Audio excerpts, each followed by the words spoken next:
일단 먼저 주사기 종류, 수액 세트 종류 설명드리고 약을 직접 한번 재보고 그 약을 가지고 엉덩이 주사 그래서 모형에다가 실습 한번 해보고 실제 사람한테 한번 찔러보고 할게요.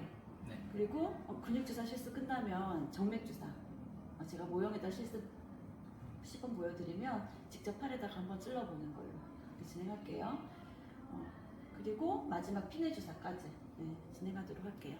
먼저 주사기 종류는 이게 보이는 게 다예요. 병원에서 볼 수 있는 주사기 종류 모두. 그래서 토탈 볼륨이 얼마냐에 따라서 이게 1cc 주사기, 토탈 1까지 잴 수 있고, 그리고 이게 3cc 주사기, 최대 3cc까지 잴 수 있고, 이게 5cc 주사기인데 최대 6까지 잴 수 있죠. 6cc까지. 그리고 이게 10cc 주사기, 최대 12까지 잴 수가 있고, 그리고 이게 20cc 주사기인데 최대 25까지 잴 수가 있죠. 그리고 여기 50cc 주사기인데 최대 60까지 잴 수가 있어요. 근데 50cc 주사기는 보면 이렇게 두 가지 종류가 있죠. 둘 다 50cc 주사기인데 요거는 에네마 시린지라고 얘기를 해요. 주사기를 영어로 에네마, 바늘을 영어로 니들이라고 하죠. 그래서 시린지 갖다 주세요. 그럼 주사기 갖다 주세요라는 뜻이에요. 근데 50cc 시린지는 일반 주사 침에 꽂히는 일반 주사기가 있고 이게 에네마 시린지라고 해서 간장용 주사기가 있어요. 차이점 보이시죠? 에네마 시린지는 이렇게 저쪽에 서시는 거예요. 제가 설명할 때, 그치? 에네마 시린지는 보시다시피 바늘이 안 꽂혀요, 그쵸?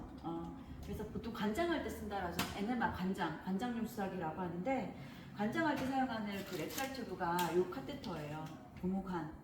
이 석션 카테터기도 한데 관장할 때는 이것보다 한 2배 이상 굵은 28에서 한 32프렌치짜리를 사용하게 되는데 어쨌든 그 렉탈 튜브, 라텍스 카테터, 고무관에 끝에 글리세린을 묻혀서 항문으로 직장내로 삽입을 한 다음에 관장액을 주사기에 재서 쑥 밀어 넣는 거예요.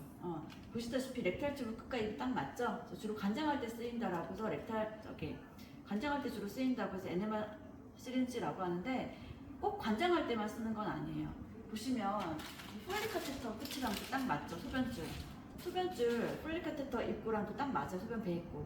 그래서 블레더 이리게이션 방광 세척할 때도 카테터가 막혔다든지 방광 출혈이 발생했다든지 그럴 경우 방광 세척을 해야 될 때가 있는데 방광 세척을 할 때도 물론 묵은수를 철저하게 지켜야 되겠죠. 멸균 볼에다가 멸균 생리식염수를 부어서 멸균 장갑을 끼고 멸균 에네마 시린지를 사용해서 생리식염수를 넣은 만큼 빼는 거예요. 카테터가 막혔을 경우에는 넣으면서 카테터가 뚫리겠죠. 세척은 넣은 만큼 빼는 거니까 예를 들어서 20cc 이리게이션을 한다 그러면 20cc를 생리식염수를 재서 20cc 주입하고 20cc를 빼면 되는 거예요. 그러면 넣는 과정에서 카테터가 뚫렸고 넣은 만큼 뺐고 다시 소변 배입관으로 연결시키면 그동안 막혀서 못 나왔던 소변들이 쫙 흘러나와요. 그래서 폴리 카테터 끝까지 딱 맞기 때문에 이게 꼭 NM 할 때만 쓰는 게 아니라 블레드 이리게이션, 방광 세척할 때도 쓸 수가 있고 또 코줄, 비위관이라고 하죠. 부강물 섭취가 불가능한 환자분들이 비강을 통해서 식도를 통해서 위장관에 관에 삽입해서 음식물을 넣어주는 경우가 있는데 그때 유동식을 주입할 때 이 L2 끝과도 이게 딱 맞죠, 그렇죠? L2 비관 끝과도 딱 맞기 때문에 피딩을 할 때도 먼저 피딩하기 전에 리거지 위 내용물 흘러 나오는지 L2의 위치를 확인한 후에 나왔던 내용물은 다시 넣어주고 공기가 들어가지 않게 여기를 클램프를 해서 디스커넥 한 다음에 피스톤은 빼버리고 소량의 물을 넣어주고 소량의 물이 들어가면 다시 클램프를 하고 공기가 들어가지 않게 처방된 유동식의 양을 이렇게 넣어주는 거예요. 피딩할 때도 쓴다라는 거죠. L2 끝까지 딱 맞아서. 그래서 에네마 시린지는 꼭 관장할 때만 쓰는 건 아니고 관장할 때도 쓰지만 방광 세척할 때 그리고 L2 피딩 할 때도 사용할 수 있는 게 에네마 시린지예요. 그럼 주사기가 이렇게 많은데 내가 몇 cc짜리 주사기를 사용할 것인지는 무엇에 따라서 결정할까요?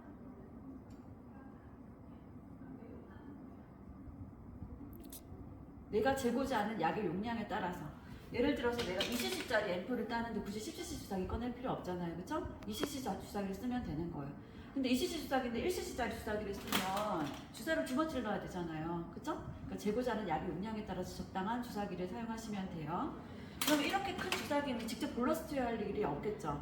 볼러스 투여라고 하는 거는 약을 재서 정맥 주사든 근육 주사든 PR 주사든 주사 한 방 피스톤을 눌러서 밀어 넣는 걸 볼러스 투여라고 얘기를 해요. 근데 20cc나 50cc 주사기에 약을 재서 볼러스 투여할 일은 거의 없겠죠. 그쵸? 이건 주로 언제 쓰냐면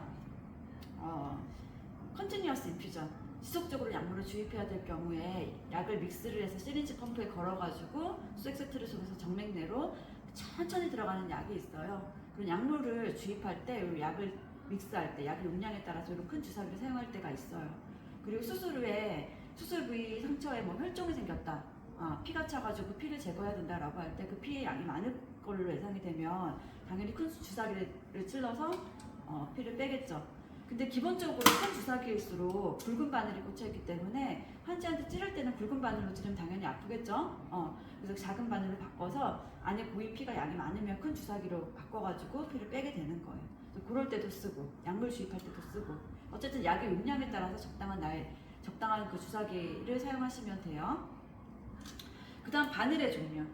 바늘은 이런 단순 철침으로 된 바늘을 니들이라고 하고, 그리고 요런 바늘도 보신 적 있죠, 여러분? 여기 상품명으로 스칼프 베인이라고 해서 나비 바늘. 생긴 모양이 나비 같아서 나비 바늘이라고 하는데 정식 상품명은 스칼프 베인이에요. 요것도 철침으로 된 바늘이죠. 근데 이걸 주로 언제 쓰느냐? 체열을 할 때, 피검사 나갈 때 체열을 해야 되는데 혈관이 안 좋으신 분들이 있어요. 정맥 주사를 오랫동안 삽입하고 있었거나 너무 그 기저질환, 만성질환으로 오랫동안 병원에 입원하면서 혈관을 계속 여러 번 바꿔가면서 라인을 잡았던 이런 환자분들은 혈관 찾기가 어려울 수가 있어요. 혈관이 탁탁하게 굳어가지고. 그래서 체열은 해야 되는데 피검사를 나가야 되는데 혈관 찾기가 어려울 때 이 나비 바늘로 찔러보면 길을 잘 찾아줘요, 혈관을. 그래서 혈관 찾기 어려운 환자분들 스칼프 베인으로 시도하는 경우가 있어요. 왜 그런지 저도 잘 모르겠는데 이게 철침으로 된 바늘로 혈관 찾기가 어려울 때 이걸로 찔러보면 혈관을 잘 찾아준다라는 거. 그리고 입원 환자분들 수액 맞을 때 혈관 내에 페리페럴 IV, 말초 정맥 주사 혈관을 잡잖아요. 그때 이렇게 철침으로 된 바늘을 찔러서 혈관 내에 유치시켜 놓지는 않죠. 당연히 이 철침으로 된 바늘이 혈관 내에 들어가 있으면 당연히 이게 플렉서블 하지 않기 때문에 딱딱한 철침이 혈관벽을 긁거나 손상시킬 수가 있겠죠. 정맥염, 혈관염, 그쵸? 그래서 입원 환자분들 밤에 잠도 주무시고 무의식적으로 이렇게 움직일 텐데 그럴 때는 이 철침으로 된 바늘 혈관 내에 들어가게 할 수는 없어요. 그래서 그런 환자분들은 그때 우리가 정맥실 시술할 때 사용할 주사 바늘이 그 혈관 내 튜브, 혈관 내 카테터라고 보이시죠?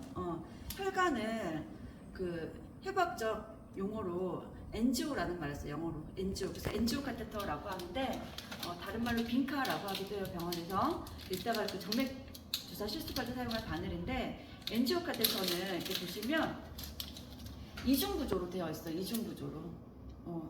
바깥쪽에 철침이 나와 있고 플라스틱 내관이 있고 철심이 있는 이중 구조인데 실제로 혈관 내에 들어가는 부분은 이 플라스틱 내관 부분이에요. 그래서 이거를 내관이라고 하고 이거를 외관이라고 불러요. 아시겠죠? 외관이 길이가 더 길어서 뾰족하게 튀어나와 있는 이유는 플라스틱 내관은 피부를 뚫을 수가 없잖아요. 그쵸? 힘이 약해서. 이 철심이 피부를 뚫고 혈관을 찾아주는 역할을 한다라고 해서 가이드 역할 또는 먼저 진입한다라고 해서 어드밴스 시킨다라고 얘기를 해요. 그래서 이 철심이 더 길게 튀어나와 있어서 피부를 뚫고 혈관 내로 들어가면 여기 그때 피가 맺히겠죠. 피가 맺히면 그 만들어진 길을 따라서 플라스틱 내관을 집어넣으면서 철심을 빼는 거예요. 아시겠죠? 실제로 혈관 내에 들어가는 부분은 여기 플라스틱 내관 부분, 이런 카테터를 엔지오 카테터라고 얘기를 해요. 이 엔지오 카테터는 이 챔버 부분, 색깔에 따라서 그 바늘의 크기가 정해져 있어요. 이게 노란색 부분 카테터는 가장 작은 바늘, 24게이지. 보통 소아과 애기들이나 또는 어르신들, 피부도 약하고 혈관도 작고 되게 연약하신 그런 분들은 이 소아용, 소아과에서 주로 사용하는 24게이지 바늘로 라인을 잡는 경우도 있죠. 그리고 가장 많이 쓰는 거는 성인 병동에서 가장 많이 쓰는 카테터는 그 하늘색은 22게이지. 그리고 좀 굵은 바늘을 잡아야 될 때가 있어요. 좀 점도가 있는 끈적끈적한 약물을 주입해야 될 때, 예를 들면 뭐 조영제를 투여한다거나 또는 수혈을 할 때 바늘의 게이지가 너무 작으면 피가 들어가면서 셀이 깨질 수가 있어요. 용이와 적혈구 셀이 깨질 수 있기 때문에 그때도 굵은 바늘 잡아야 돼요. 굵은 바늘 잡을 때는 여기 챔버가 빨간색 21게이지 바늘 사용하게 되어 있어요. 바늘의 게이지는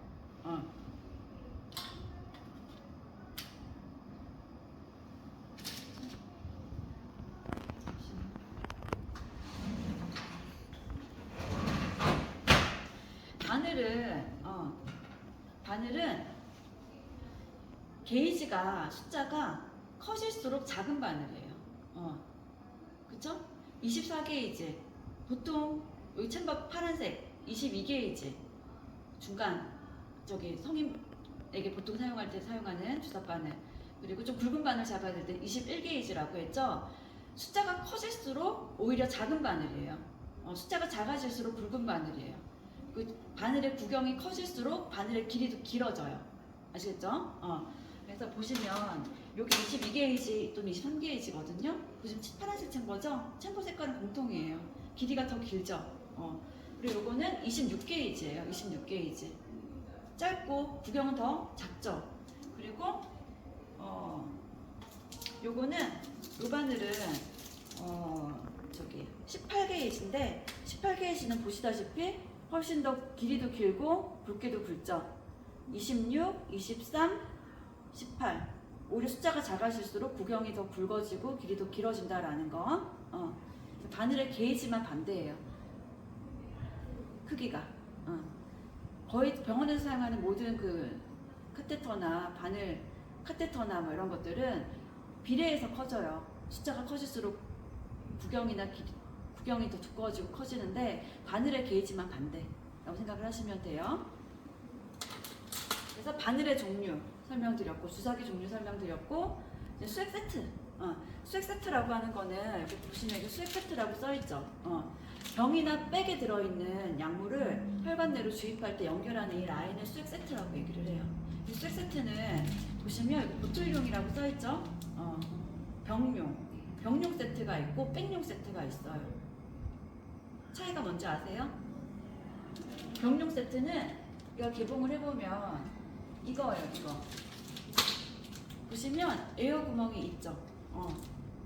에어 구멍이 있는 것은 병용 세트예요. 백용 세트는 이 에어 구멍이 없어요. 수액 세트의 요 부분을 챔버라고 해요. 그리고 속도를 조절하는 요 부분을 클램프라고 하고. 그래서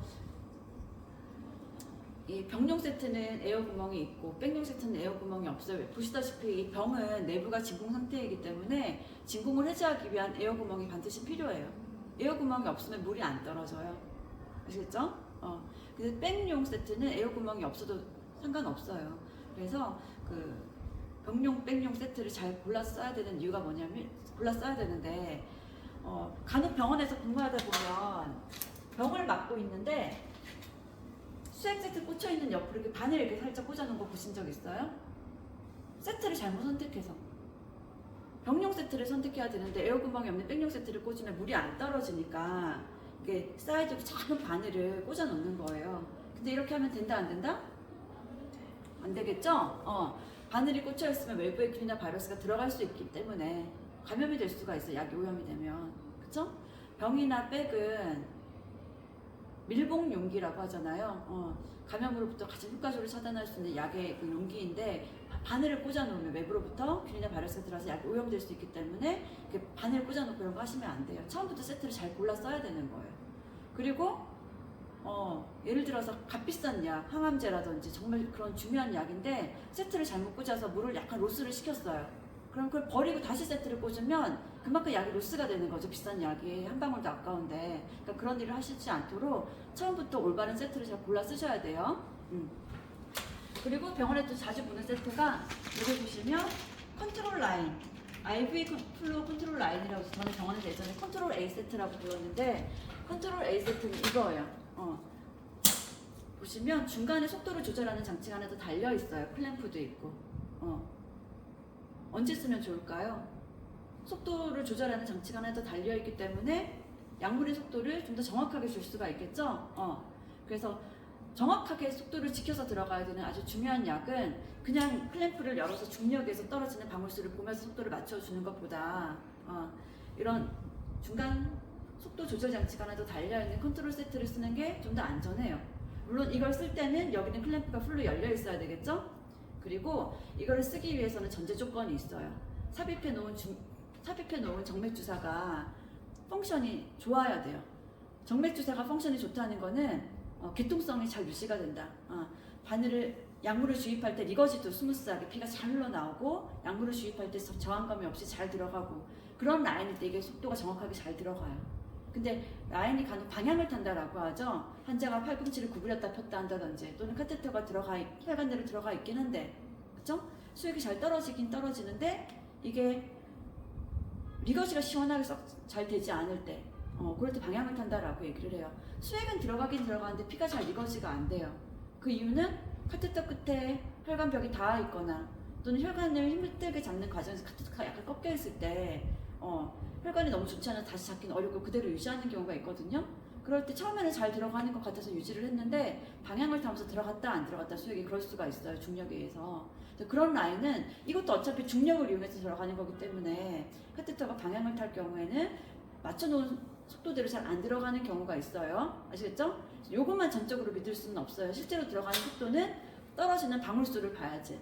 그래서 예를 들면 여기 떨어지는 약물 주입 속도가 요 장치는 단위가 밀리리터 per hour 여기 써 있어요. 밀리리터 per hour라고 cc per hour. 그래서 예를 들어서 시간당 40cc per hour로 들어간다 그러면 여기 40만 딱 맞춰 놓으면 되는 거예요. 여기는 클램프를 풀로 열어놓고 그럼 40cc per hour면 보통 14가트는 15가트가 4초에 한 방울이니까 4초가 되기 전에 3초와 4초 사이 한 방울씩 떨어지게 해야 되는데 40cc 맞춰놨더니 6초에 한 방울씩 떨어져요. 그럼 덜 들어가는 거죠. 실제로 떨어지는 방울이 실제 속도이기 때문에 40cc 하면 3초에서 4초 사이 한 방울이 떨어져야 되는데 6초에 한 방울씩 떨어지면 실제로 3초에서 4초에 한 방울씩 떨어지면 속도를 약간 올려놓는 경우가 있어요. 그럼 간호사들끼리 꼭 인계하셔야 돼요. 아시겠죠? 원래 의사가 주입하라고 한 주입 속도는 40인데 잘 떨어지지 않아서 약물이 정확한 속도대로 들어가지 않아서 속도를 약간 올려놨어요 라고 해야 돼요. 간혹 방향을 타가지고 내가 분명히 시간당 3초에서 4초에 한 방씩 떨어지게 맞춰놨는데 그쵸? 속도를 약간 올려놔서 원래 40인데 60으로 올려놨는데 그쵸? 이게 방향을 타면서 실제로 60cc 속도로 들어가면 더 빨리 들어가는 거가 되기 때문에 정확한 속도대로 약물이 안 들어가서 문제가 될 수 있어서 꼭 간호사들끼리 인계를 잘 해야 되고 위험할 수 있기 때문에 그런 때는 이런 라인을 안 쓰는 게 좋아요. 그럴 때는 인퓨전 펌프라고 해서 기계 장치에 걸어서 정확한 속도대로 맞춰서 밀어 넣어줘야 되죠. 그게 더 안전해요. 아시겠죠? 그리고 어차피 컨트롤 세트는 중력에 의해서 들어가는 거기 때문에 정말 위험한 약, 예를 들면 승합제, 쇼크 환자분들 혈압 올리기 위해서 사용하는 혈압 상승제 이런 것들은 약물 주입 속도가 한 방울이 더 많이 들어가느냐 적게 들어가느냐에 따라서 실시간으로 그 약물 주입 속도에 따라서 혈압이 요동을 쳐요. 왔다 갔다. 그래서 정확한 속도대로 약이 안 들어가면 혈압이 너무 과도하게 떨어진다거나 너무 많이 들어가면 혈압이 갑자기 확 치솟는다거나 그럴 수 있기 때문에 그런 거는 중력에서 들어가는 이런 컨트롤 세트도 위험해요. 그런 건 정말 인퓨전 펌프라고 해서 주입 속도 조절 장치, 기계 장치에 걸어서 속도를 맞춰서 주입해야 되는 거고 요거 같은 경우에는 되도록이면 정확하게 속도에 맞춰서 들어가야 되는데 약간 뭐 빨리 들어가거나 늦게 들어간다고 해서 당장 환자에게 뭐 생명에 영향을 미치지 않는 그런 약. 예를 들면 대표적인 게 고농도의 TPN이라고 해서 고농도의 포도당을 함유하고 있는 영양제 있죠. 특히 그런 것들은 혈당을 왔다 갔다 조절할 수가 있는데 혈당이 갑자기 확 올라간다고 해서 당장 뭐 생명에 위협을 하는 건 아니잖아요. 그렇죠? 근데 너무 빨리 들어가거나 그러면 혈당이 올라갈 수 있고 또 적게 들어가면 혈당이 좀 떨어질 수 있기 때문에 그런 약은 한 번 더 걸러줄 수 있는 수액 주입 속도를 조절할 수 있는 그런 컨트롤 세트를 쓰는 게 안전해요. 아시겠죠? 일반 수액은 그냥 뭐 이런 거 써도 되죠. 중력에서 클램프로 속도도 조절하는 거. 근데 좀 더 정확하게 줘야 될 때 컨트롤 세트를 쓴다라는 거. 근데 정말 중요한 약은 이것도 위험하니까 기계 장치를 걸어서 속도를 맞춰서 들어가는 게 맞아요. 아시겠죠? 수혈 세트라고 해서 피를 줄 때는 또 수혈 세트를 또 전용 세트를 사용하셔야 되는데 보통 혈액은행에서 피를 탈 때 그에 맞는 적절한 수액 세트도 같이 줘요. 이 수액 세트는 개봉을 하면 이렇게 생겼어요. 아까 일반 세트랑 차이점 보이시죠? 일반 그 수액 세트랑 차이점. 거름망이 있죠, 이거는. 그쵸? 수혈 세트는 여기 거름망이 있어요. 빨간 피. 전혈이나 적혈구 농축액을 줄 때는 이 거름망이 있는 수혈 세트를 전용으로 사용해야 되고, 혈소판 세트는 또 따로 있거든요. 보시면 혈소판 세트라고 해서 혈소판 세트는 요거예요, 요거. 이렇게 생겼죠? 보시다시피 수혈 세트는 에어 구멍이 있다 없다? 에어 구멍이 없죠. 피 줄 때 피를 병에 들어가 있는 거 보신 적 있어요? 없죠. 피는 다 백에 들어가 있잖아요. 그래서 백용 세트, 에어 구멍이 없는 거예요. 아시겠죠? 자, 이렇게 해서 이제 주사기 수액 세트 종류 설명드렸고, 이제 약을 재는 방법, 직접 한번 약을 재볼 건데, 약을 재는 방법은 주사기는 사용하기 직전에 개봉하라라고 했어요. 주사약을 준비하는 과정은 철저하게 무균수를 지켜야 되죠. 그쵸? 우리 피부 조직은 표피층을 제외한 진피층 이하 조직은 무균 조직이기 때문에 무균 조직의 약물을 주입할 때는 준비되는 약도 멸균되어 있어야 돼요. 그러기 위해서 약이 오염되지 않게 무균적으로 약을 준비해야 되기 때문에 무균적 처치하기 전 손 씻기. 그쵸? 눈에 보이지 않는 오염일 때는 알코올제 소독제를 사용해서 손 씻기를 해도 상관없어요. 손을 씻고 약을 준비를 하는데 보통 약 쟁반에다가 투약 쟁반에다가 약카드를 올려놓고 파이브라이트를 3번에 걸쳐서 확인하라고 했죠. 정확한 환자인지, 정확한 약인지, 용량인지, 경로인지, 시간인지를 약카드와 비교 대조하면서 정확하게 약을 준비하는 거예요. 그래서 예를 들어서 우리가 어떤 약을 ECC를 잰다. 그럼 ECC 주사를 준비하라고 했어요. 그쵸? 약을 포장지를 뜯어서 개봉을 한 다음에 손을 씻었어요. 손 씻고 ECC를 한번 재볼게요. 그래서 앰플에 약이 남아있으면 비싼 약 같은 경우는 아깝잖아요. 그러니까 톡톡 두드려서 약을 아래로 내려요. 그래서 이 플라스틱 앰플 같은 경우는 90도로 꺾어서 비틀면 돼요. 이렇게 해서 버리고, 개봉한 직후기 때는 주사기 전체가 멸균되어 있죠. 멸균되어 있어서 이 파란색 챔버 부분이 물에 잠긴다고 해서 약이 오염되는 건 아니에요. 멸균되어 있는 상태니까. 아직 제가 손이 닿지 않았으니까. 근데 이 챔버 부분은 제 손이 닿을 수도 있는 부분이기 때문에 가능한 한 바늘이 물에 잠기지 않게, 이 바늘 부분은 환자 피부를 뚫고 들어가는 부분이기 때문에 끝까지 멸균으로 유지가 돼야 되는 부분이잖아요. 그래서 바늘은 액에 잠기도록 하되 챔버는 손이 닿아서 오염될 수도 있기 때문에 가능한 한 닿지 않도록 하는 게 안전해요. 그리고 약을 준비해서 한 시간째 찌르기 전까지 바늘이 오염되면 안 되기 때문에 다시 바늘을 뚜껑을 씌워야 되잖아요. 그쵸? 그래서 바늘의 뚜껑을 되도록이면 바닥에 내려놓지 말고 이렇게 손에 들고 있어요. 오염되지 않게. 만약에 바늘 뚜껑을 바닥에 내려놓고 싶다라고 하면 투약 쟁반 위에다가 알코올솜을 내려놓고 알코올솜 위에다가 바늘을 안전하게 내려놔야 돼요. 리캐핑 할 거니까. 사용했던 바늘은 절대 리캐핑 하시면 안 되죠. 쓸릴 수 있어서. 근데 약을 준비해서 환자한테 찌르기 전에는 바늘이 절대 오염되면 안 되기 때문에 안전하게 리캐핑을 하기 위해서 바늘 뚜껑은 오염되지 않게 손에 이렇게 들고 있는 거예요. 그래서 바늘 침만 물에 잠기도록 이렇게 해서 공기가 들어가면 정확한 용량을 재기 어려우니까 바늘이 물에 잠기도록 약간 기울여 주는 거죠. 주사기를 잡을 때는 내가 용량을 봐야 되기 때문에 엄지, 검지로 이렇게 잡고 용량이 내가 보이도록 이렇게 잡는 거예요. 이렇게 해서 이렇게 셋째 손가락을 사용해서 이렇게 칩손을 당기시면 돼요. 아시겠죠? 바늘침이 물에 잠기도록 해서 ECC를 잰다 그러면 ECC 이렇게 당기면 돼요. 바늘침만 물에 잠기도록 해서. 이렇게 재고 나서는 공기가 들어있으면 공기는 가벼우니까 올라가는 경향이 있죠. 그래서 톡톡 두드려서 공기를 위로 올려요. 톡톡 두드려서 공기를 올린 다음에 바로 피스톤을 누르면 바늘침에 남아있던 물이 튀죠. 특히 끈적끈적한 비타민 제제라든지 그런 것들은 주변에 튀어서 오염이 될 수 있으니까 이렇게 공기를 위로 올린 다음에 피스톤을 아래로 내려서 물은 아래로 공기는 위로 이렇게 한 다음에 다시 피스톤을 올려서 공기를 제거하는 거예요. 바늘침에 물이 맺히도록 이렇게 확인. 그래서 ECC는 이 피스톤 첫 번째 검정색 라인이 이해 오도록 약을 재시면 돼요. 이렇게 약을 재고 나서는 바늘이 오염되지 않게 다시 안전하게 리캐핑 하시는 거예요. 아시겠죠? 이렇게 해서 약만 달랑달랑 들고 가는 게 아니라 투약 쟁반에 아까 준비했던 약카드랑 주사 준비한 약이랑 그리고 알코올솜이랑 챙겨서 투약 쟁반째 들고 가는 거예요. 베드사이드로. 그 환자한테 가서 베드사이드에서 한 번 더 파이브라이트 확인. 정확한 환자인지 보면서 들으면서 이중 확인이라고 했죠. 뭘 보면서? 한자 팔찌 아이디 밴드에 있는 이름과 등록번호가 약화되어 있는 이름과 등록번호와 일치하는지 보면서, 들으면서는 질문을 통해서 이때 어떻게 질문한다라고 했죠? 이름과 등록번호가 어떻게 되세요? 개방형 질문이라고 했어요.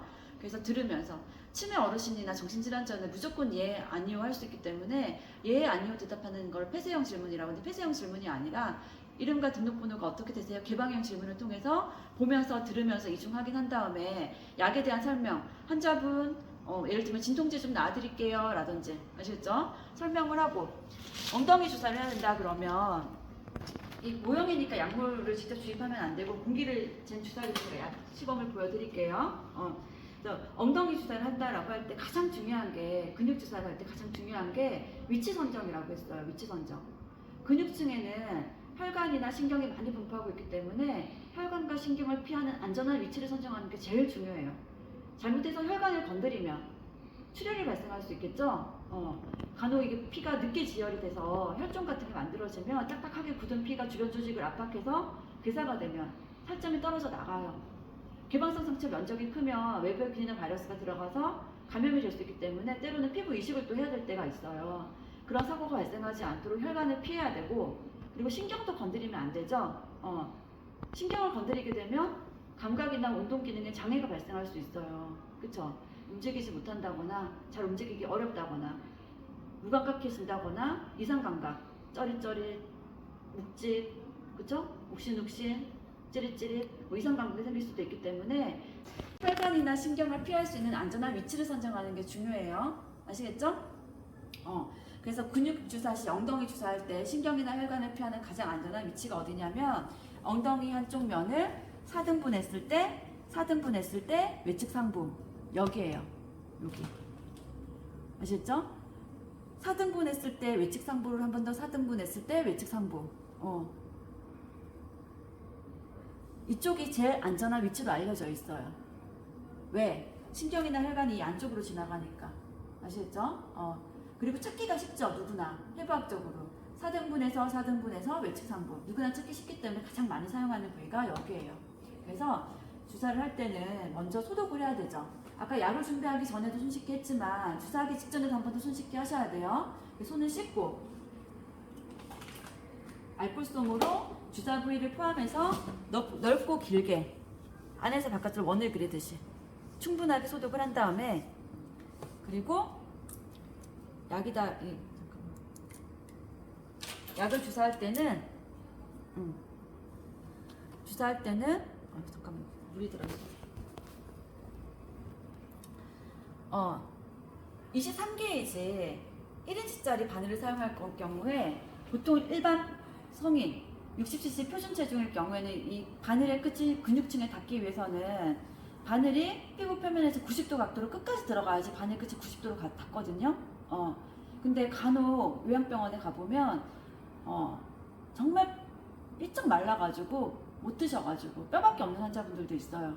그럴 때는 바늘 끝이 1인치짜리 바늘이 끝까지 90도로 닿으면 근육층에 들어가는 게 아니라 뼈에 닿을 수가 있어요. 그래서 사람마다 피부 두께도 다 다르고 사용하는 바늘의 길이도 다를 수 있기 때문에 그거는 상황 봐가면서 각도를 조절하시면 돼요. 깊이를. 근데 일반적인 표준 체중 60kg 성인을 기준으로 23게이지 1인치 바늘을 사용한다면 피부 표면에서 90도 각도로 끝까지 찌르시면 돼요. 그래서 피부 소독을 한 다음에 90도 각도로 빠르게 찌르고 바로 약물을 주입하는 게 아니라 바늘 끝이 근육층에 정확하게 들어갔는지 위치 확인.